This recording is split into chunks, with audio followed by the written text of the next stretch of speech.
Hi everyone, Magnus here, covering how Wesley So just managed to secure Team USA second place finish in the 2024 Olympiad. Now, the last round for USA ended with 3 draws and 1 win coming from Wesley, just about clinching the tie breaks for second place.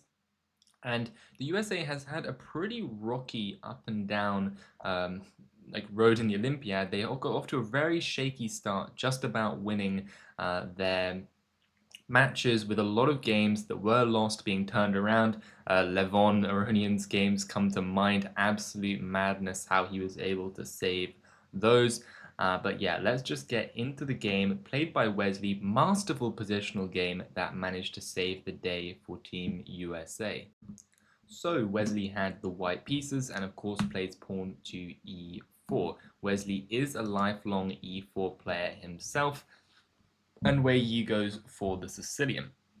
A lot of the players wanting something much more combative, approaching the final round, playing for the Sicilian defense. I believe we've also seen Wei Yi go for the accelerated dragon earlier. He's actually appeared in quite a few of my videos, winning.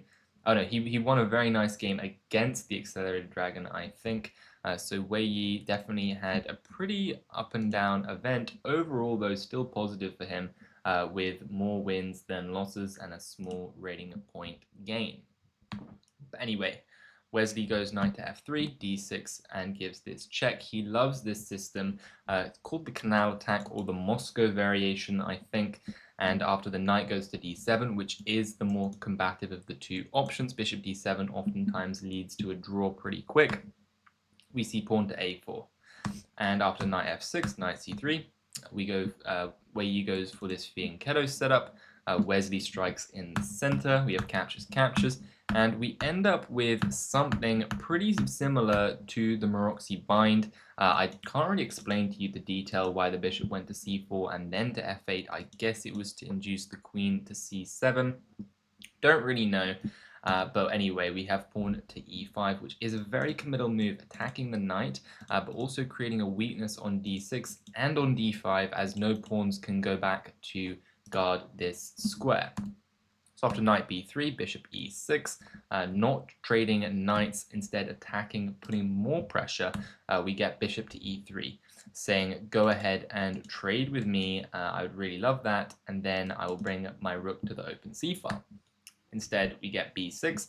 Going hedgehog mode is Wei Yi, and this nice move, rook to e2, showing a really good understanding of the position. The point of rook e2 is to go rook to d2, and then mount up massive pressure down this d file on this d6 pawn, as well as ideas like knight to d5.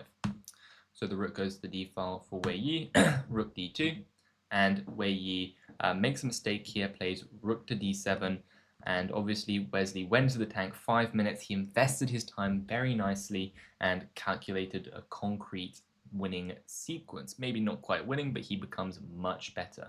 So after the takes, he trades all the pieces, puts the rook in the center, and after bishop to f6, you can't really move the knight because then rook d6 comes, all these pawns hang. So bishop to d6 played so that rook d6 can be met with bishop to e7, trying to kick the rook out, but the rook says no thanks, I must stay here in the 6th rank. And now this looks very dangerous for the rook. It doesn't have many squares, but it has just enough squares that it will cause trouble in the black camp. King goes to f8, where he wants to march his king over and help out with the defense of the pawns, but Wesley plants his knight in the center, starts attacking the bishop, attacking the pawn, and after bishop to d8, trying to hold on to the bishop and defend the pawn, we see the move bishop to c4, setting up knight b6 tricks potentially in the future, which would defend the bishop here. So instead we see king to e8, and I guess knight b6 doesn't. No, of course knight b6 doesn't work because there's a bishop there as well. Okay, I forgot about the dark square bishop, guys. But if there wasn't a dark square bishop and just a knight, you could in fact consider knight takes b6. Instead, Wesley just improves the position, king f2, very nice slow play, and rook c8. He really is just clamping down, he's paralyzing the black position. Look at these squares being cut off, this bishop cannot move, this knight is stuck to the defense of the pawn, this rook is on a7, like just hanging out, basically trapped. Really just horrible cramped position for Wei Yi and an absolute positional masterpiece for Wesley so far.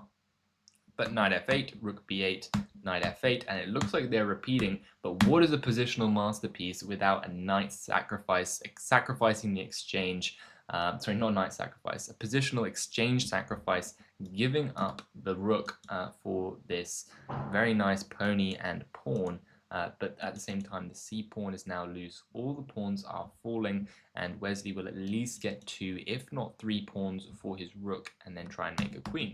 So we do see this.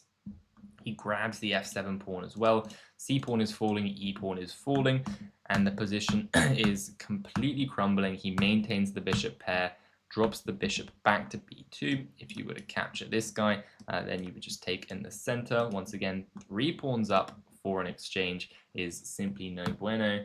And after this trade here, e5, f4, and the king activates to e4. Wei Yi decides it's time to throw in the towel here. This looks just so sad. g4, f5, f6 is coming, and there is nothing more to be done for Wei Yi. So pretty sad loss for Wei Yi. If he could have drawn this game, he would have claimed China sole second place, but alas, nothing can be done when you're against such a positional grinder like Wesley. So really nice exchange sacrifice, and just showing great understanding of his pet line in the Moscow variation. So anyway, if you guys did enjoy this video, please do consider liking and subscribing, and as always, I'll see you guys in the next one. Bye.